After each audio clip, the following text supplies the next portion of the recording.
everyone. So this week we are talking more about archives, but talking more so about how to approach archives and collections, talking about what collections keep, why they keep the things that they do, and how we as researchers can go in and look at artifacts and start translating artifacts from just pieces of paper or journals or letters, pictures, things of that nature into research questions and projects and things that can be turned into maybe even articles or books or things of that nature that other people can read.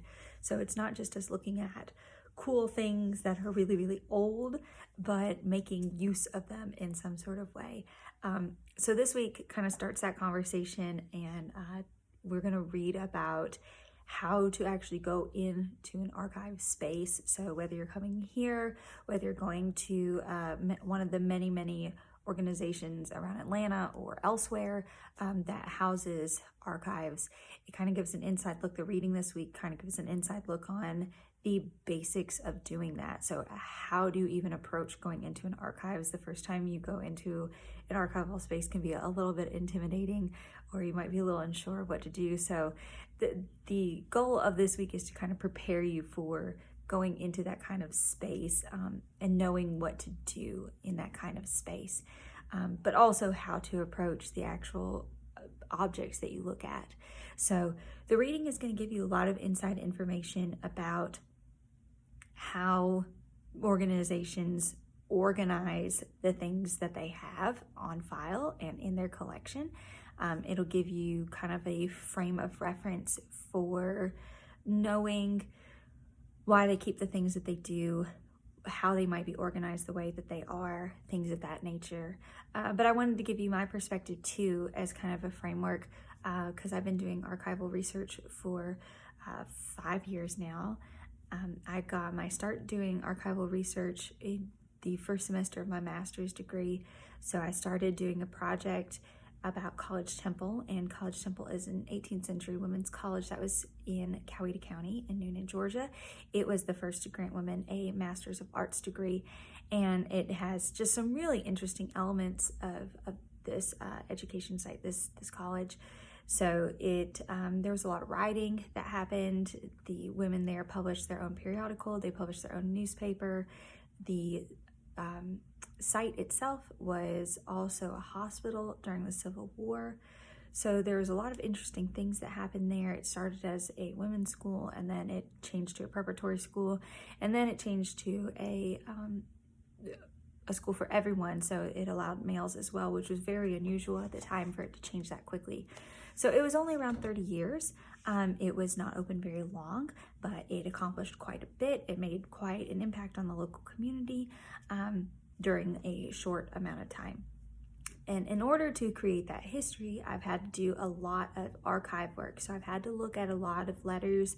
I've had to look at a lot of journals. I've had to look at a lot of ephemera from the college itself. So their alumni directories, their periodicals that they printed and published, their materials from the school, things of that nature, to construct this history, because a history of this school has not been published before. So that's what I've been working on throughout my graduate career, is that.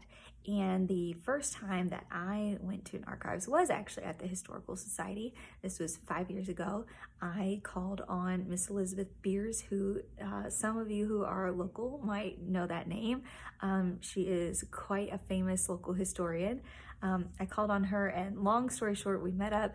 She put me in the back of her car. We drove around town, and she showed me all of the kind of sites associated with College Temple. We saw the house that still stands, that was part of the building.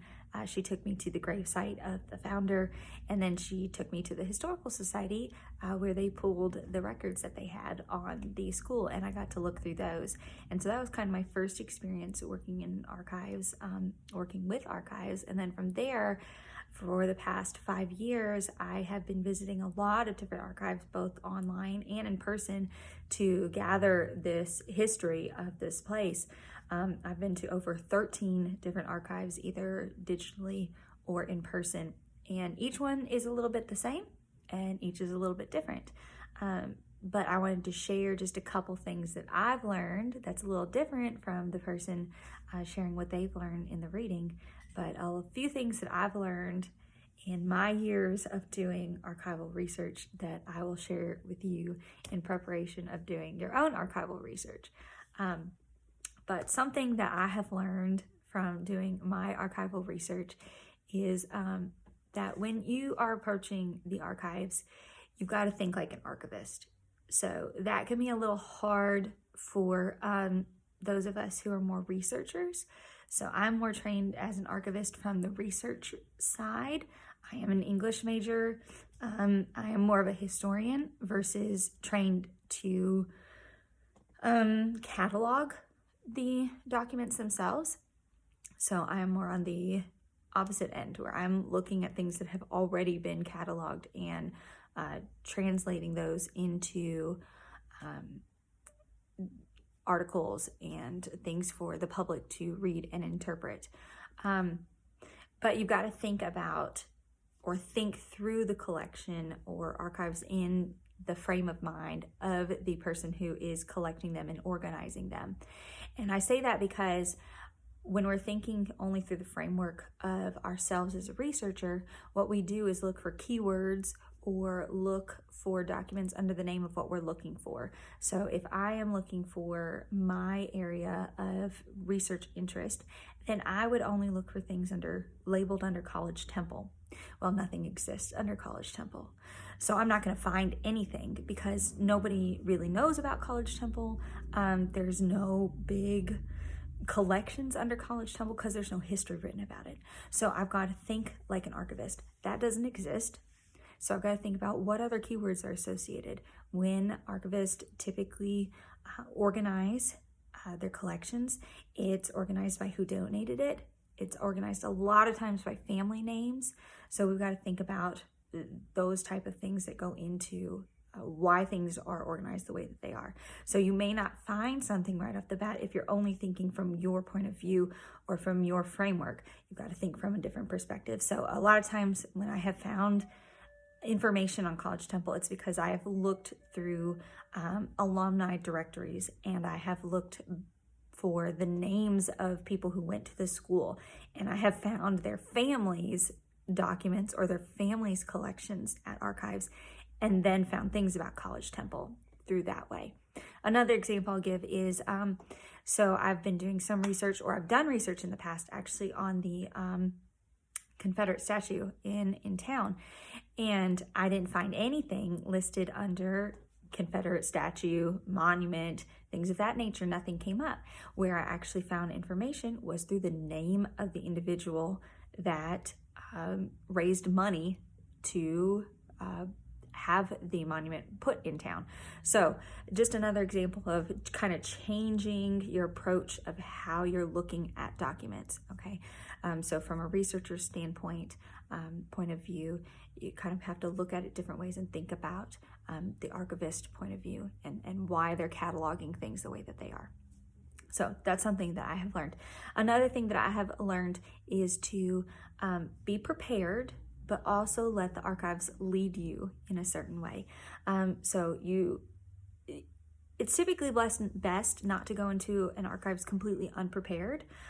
You have to know on some level what you're looking for. So museums, historical organizations, they have big collections. We have a huge collection and we're a small organization. So these large organizations have huge collections. And so to go in and say, I don't even know what I'm looking for, I'm just interested in whatever, they're going to have a hard time narrowing down what you want. They can certainly help you in some frame or fashion, but it's going to be harder if you're completely unprepared. So be prepared, but at the same time, as you're looking through things, you're going to find leads based on what you find. So you might find something really interesting in a letter or something really interesting in a newspaper article that's going to lead you in a different direction. So don't be so stuck on, I have to find this information, that you don't see a lead or you don't see information that could lead you in an opposite direction. So for example, I'm going to stick with the Confederate statue example that I was researching. I was actually researching College Temple alumni when I found that information. So if I had only been stuck in the frame of mind of I'm only looking for information on College Temple, I would have never been open to finding this information about raising the memorial in town, looking there and seeing that could be another aspect that I could bring into the research that I'm doing, or a different article that I could write. So be open to leads, see where things can lead you to maybe another collection or another organization that you can visit and get more information for the project that you're working on. The last thing that I have learned is to think outside of the box. So when you are approaching archives, don't just think, oh, I need to find a newspaper article and that's it, or I need to find something written and that's it. When you watch our video on going through the collection building and the virtual tour of our collection building, you'll see that we talk about like using fashion or textiles as a point of research interest. And so it's not just about, I have to do research from a book. Okay, think outside the box. I can do research from quilts. I've done some archival research looking at quilts. That was a lot of self-expression that women had, especially historically, because women were not just not taught how to read and write, but they weren't allowed to be taught how to read and write. Same with our minority communities. Okay, so they didn't have that privilege of being able to learn how to read and write. That just wasn't allowed. So you don't have text artifacts for perhaps the community that you want to research. So you're going to have to think a little bit outside the box. What were the members of the community that I want to research? What were they creating? So in my case, I study a lot of women's history. And if I'm thinking about women's history in the early 19th century, 18th century, which is the time frame that I study, sometimes it's not writing that they were doing. Sometimes it's crafts. Sometimes it's quilting.